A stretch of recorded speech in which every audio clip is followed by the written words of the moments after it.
जय श्री राम, जय गौ माता। तो मैं अभी आया हूँ महाराणा प्रताप के साइंस म्यूजियम में और मैं जा रहा था अभी हल्दी घाटी। तो 120 रुपये की टिकट है यहाँ पे।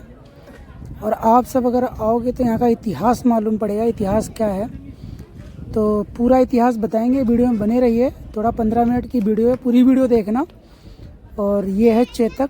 एंट्री करोगे तो सबसे पहले महादेव के दर्शन होंगे, फिर चेतक के दर्शन होंगे। और देख सकते हो महाराणा प्रताप जी की मूर्ति लगी हुई है। और जितने भी जिन्होंने महाराणा प्रताप को युद्ध में सहयोग किया था, चाहे वो छत्रपति शिवाजी महाराज हो, चाहे भील समाज के हों, किसी कोई भी हो, सबका इसके अंदर नाम है, इतिहास है और सबकी प्रतिमा बनी हुई है। तो आप सब आइए और इतिहास जानिए। भाई साहब मेरे तो रोंगटे खड़े हो गए पूरे इतिहास जान के कि एक मुगल सल्तनत की तरफ से एक हिंदू राजा लड़ रहा था और हिंदू सल्तनत की तरफ से एक मुसलमान सेनापति लड़ रहा था। उल्टा सिस्टम था, तो कुछ भी नहीं कहा जा सकता।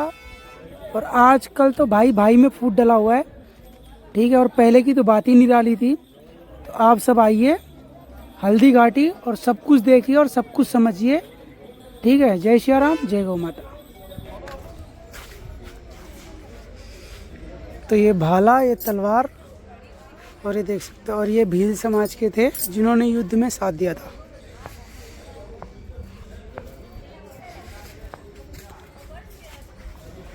और आजकल तो भाई भाई में फूट डला पड़ा है। और ये है महाराणा प्रताप और चेतक का ये वाला पैर कटा था यहाँ से, जो 22 फीट खाई को भी इसने पार किया था अपने स्वामी को बचाने के लिए। और ये पूरा म्यूजियम है इसके अंदर, जो 120 रुपये का टिकट है।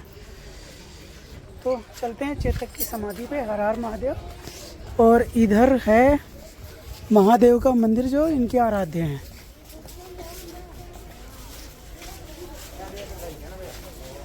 ये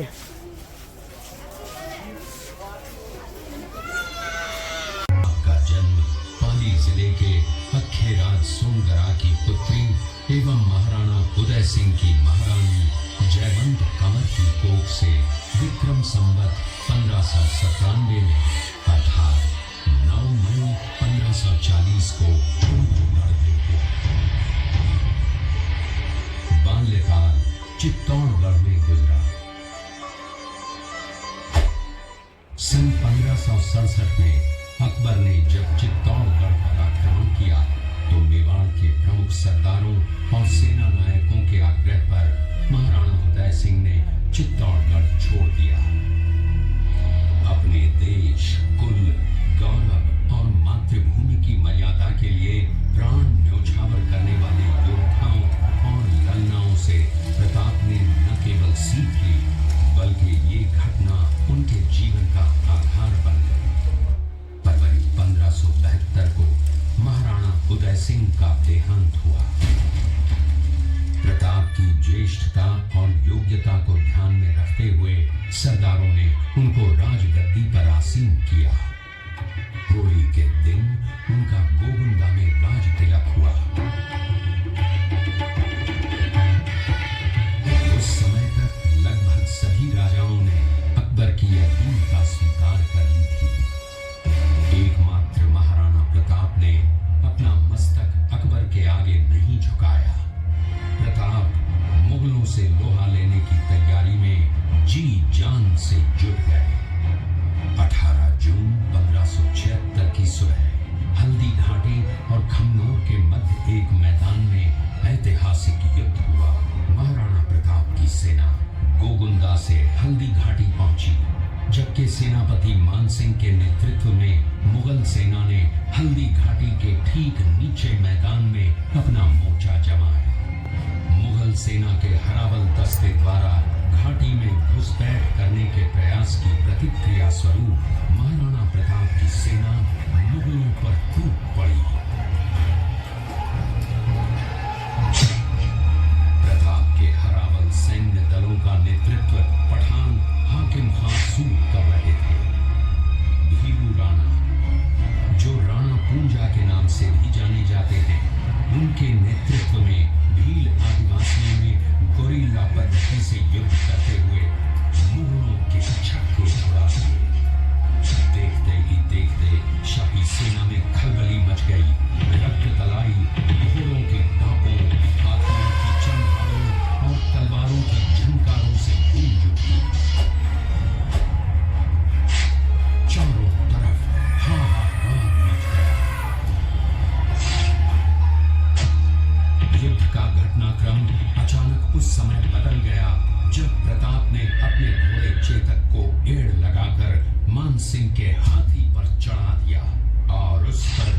से भरपूर वार किया।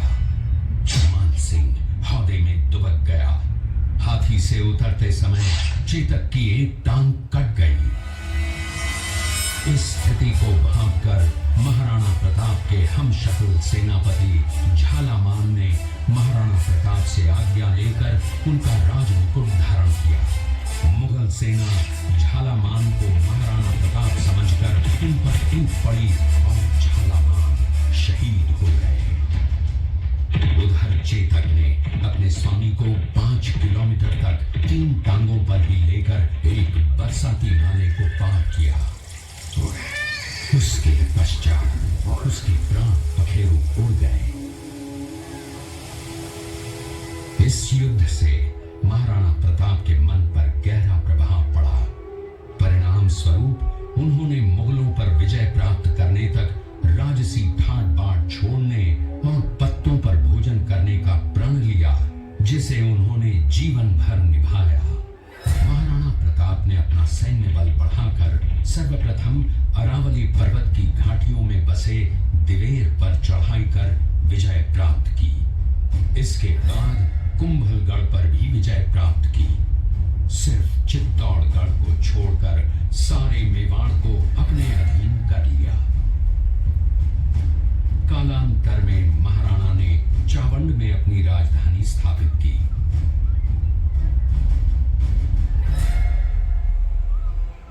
19 जनवरी 1597 को राणा प्रताप ने मात्र 57 वर्ष की आयु में इस संसार से प्रयाण किया।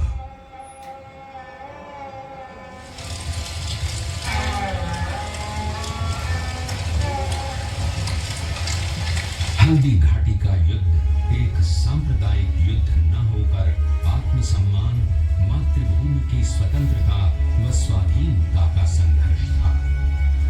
इसका प्रमाण ये है कि जहां पर अकबर की सेना के सेनापति जयपुर के राजा मानसिंह थे, वहीं पर महाराणा प्रताप की सेना के सेनापति काबुल के हाकिम खां सूर थे। महाराणा प्रताप स्वतंत्रता की वेदी पर एक ऐसा अंगारा था जो आत्मसम्मान व देश गौरव के लिए दिन रात जलता रहा, धधकता रहा और अंत में बुझकर भी उसने देश में ऐसा लौह भर दिया जिसकी प्रखर किरणों ने भारत माता को गुलामी की जंजीरों से मुक्त कराने के लिए सदा प्रेरित किया।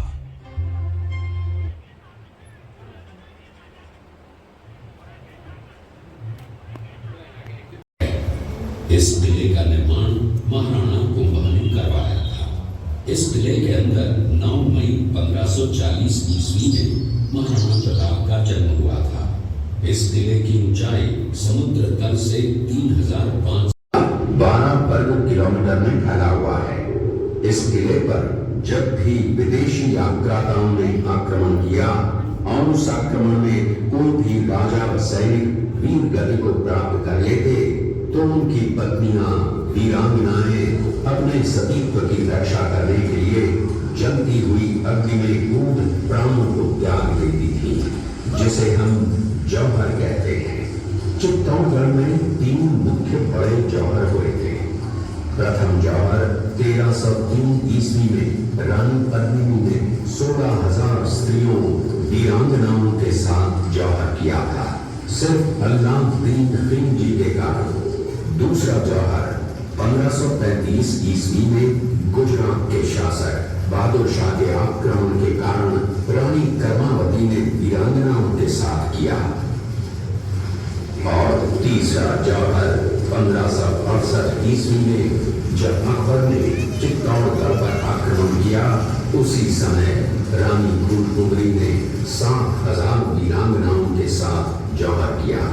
फिर भी अकबर का मन नहीं भरा और अंत में हजारों आम लोगों का कत्लेआम करवाकर उन्हें मौत के छावनी पर अचानक आक्रमण कर दिया। उस आक्रमण में मुगल सेना में भगदड़ मच गई। मुगल सेना को अपनी छावनियों को छोड़कर भागना पड़ा। छावनियों के अंदर से लूटा हुआ माल व अब्दुल रहीम खाना, जिसकी बेगम आनी खान को बंदी बनाकर महाराणा प्रताप के सामने पेश किया गया। तब अमर सिंह पर महाराणा प्रताप क्रोधित हुए और कहा, जहां से इस नारी को बंदी बनाकर लाए हो, इसे पुनः ससम्मान लौटा कर आओ। महाराणा प्रताप ने कहा, हमें नारी से कोई दुश्मनी नहीं है, हमें तो देश विद्रोहियों से दुश्मनी है जिन्होंने चारों तरफ आतंक फैलाया है।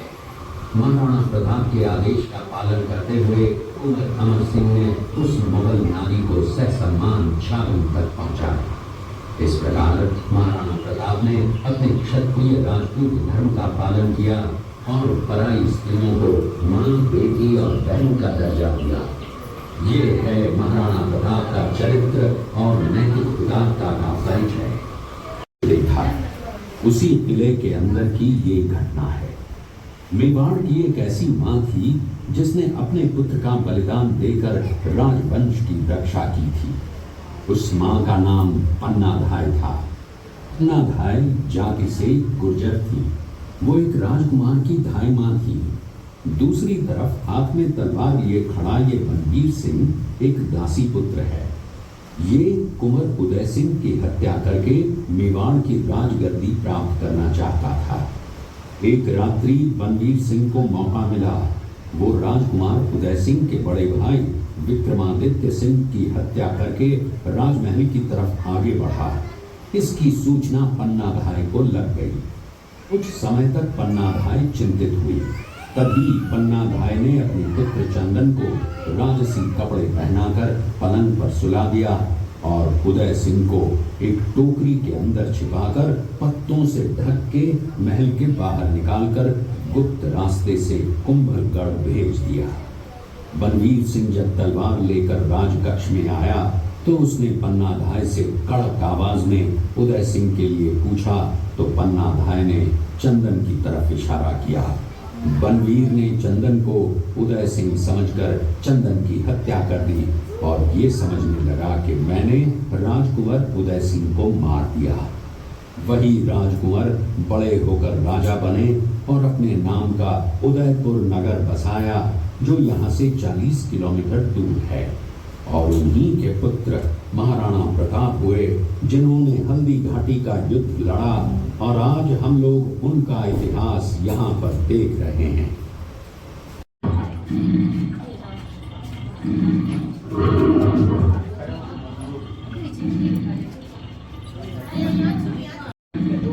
ये घटना महाराणा प्रताप की वीरता को दर्शाती है।